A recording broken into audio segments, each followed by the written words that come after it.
welcome back to another video. As you can see, we got the 302 Windsor small block Ford hanging out in the background here. Last video, you've seen us complete this short block. So it's looking good. It's ready to move on with this build. Next steps, we're going to install the camshaft, the timing set, and we're going to degree this camshaft in. Now, I already did a degree video when I built that 408 Windsor. So I might skip it on this one. If I do, and you wanted me to do it again, drop a comment and let me know. I apologize in advance if that's what happens. But anyway, here's our cam. It's a trick flow cam.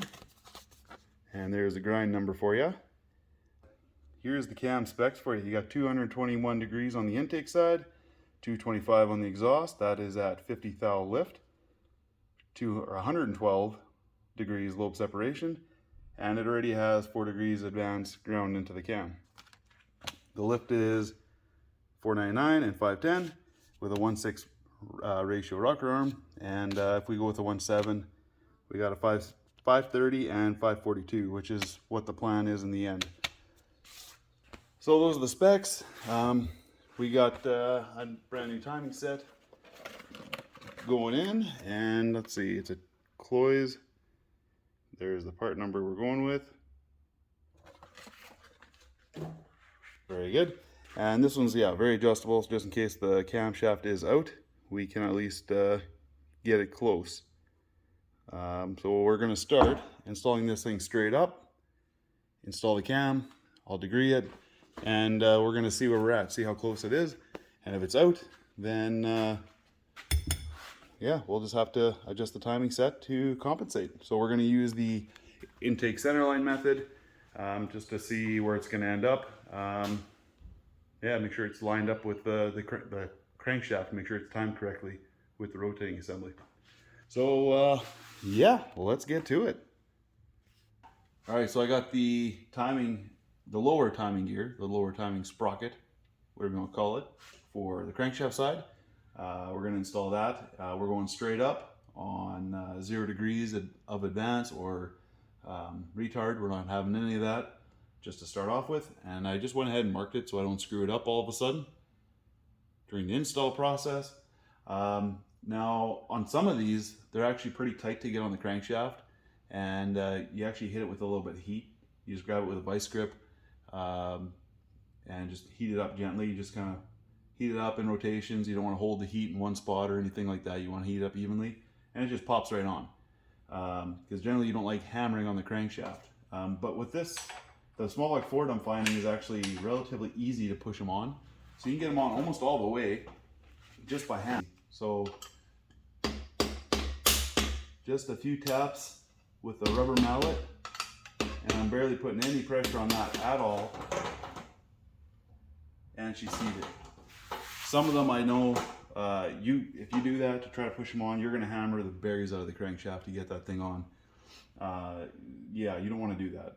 So with this, it's just a light rubber mallet. I'm hardly hitting it with anything, and it slips right on. So the small block Ford, so far, and my limited experience with them, they go on very easy.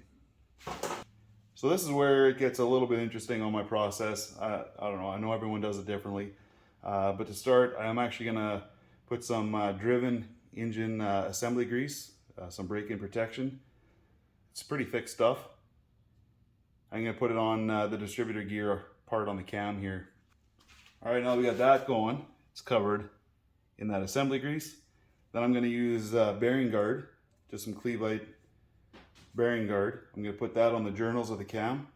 The cam bearings are already oiled up with some break-in oil from earlier when I test fit the camshaft. But now we're going to use the bearing guard on the cam lobes here, or on the journals as I slide them in.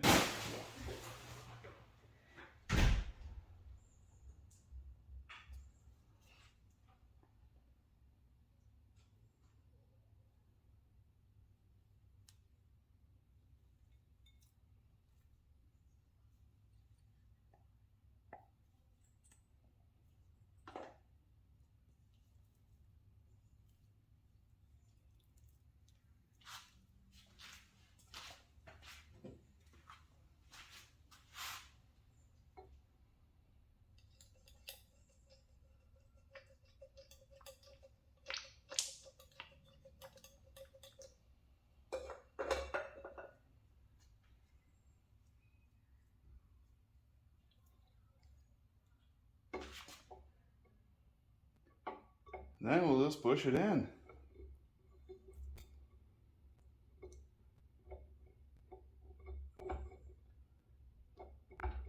Sometimes they want to fight you a little bit and get a little stuck, but don't force it.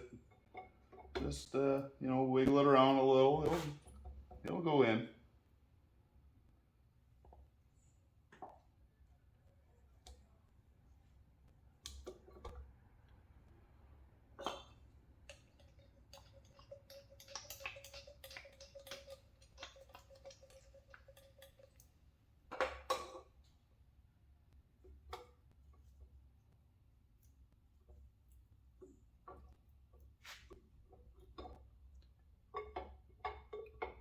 And before I lube this cam up and everything to put it in, I did clean it, wipe it down, make sure it's good to go there. Okay, once you got your cam in there pretty good, it's nice to grab a screwdriver or something, and it'll help you leverage the camshaft on the backside so you can pick it up and help you drive it into those, well, gently drive it into those cam bearings in there everywhere. There you go. It's in. Even with the bearing guard in there, this thing turns just beautifully. So what I'm going to do is the bolts that are going to go in here for the cam retainer plate, I'm going to put some Loctite on, my brake clean them, make sure they're dry. I'll wipe out these holes, and we're going to torque those suckers down. Just blue Loctite so we can get it apart, you know, in the future if we need to. I just don't want them backing off and the cam plate coming off. And the cam plate's pretty self-explanatory. It's telling you exactly where it needs to go. It says back bottom, so pretty self-explanatory there. Alright, so I just put a little bit of that driven grease on the back here. I mean, I could have used bearing guard, I could have used oil. I just didn't want to put it in dry. You don't want that metal on metal contact going on. And I'm going to torque those to 120 inch-pounds. Alright, so let's see if this is going to be a pain in the butt like that 408 was. What I had to do in that 408 was I actually had to slide the bottom gear, the bottom sprocket on together with the top sprocket. So I had to put it together and then slide it on. So we're going to line this thing up, and let's see if I'm going to have to do the same thing. Okay. Yep. Not like a small block Chevy, you know, where you can just slip them over. Definitely got to work them on together. Okay, we're going to go dot to dot there. It's going to pull up straight. Yep, should be good there. We got the cam lined up. So we're going to tap the sprocket in from the bottom and the top. There you go. Lined up. So there you have it. The dowel's in. Just got to put that center bolt in yet for the cam. And we are lined up dot to dot. Alright, so got some Loctite and some clean threads. We're going to go ahead and put that in. And we're going to go ahead and torque it to 40 foot-pounds.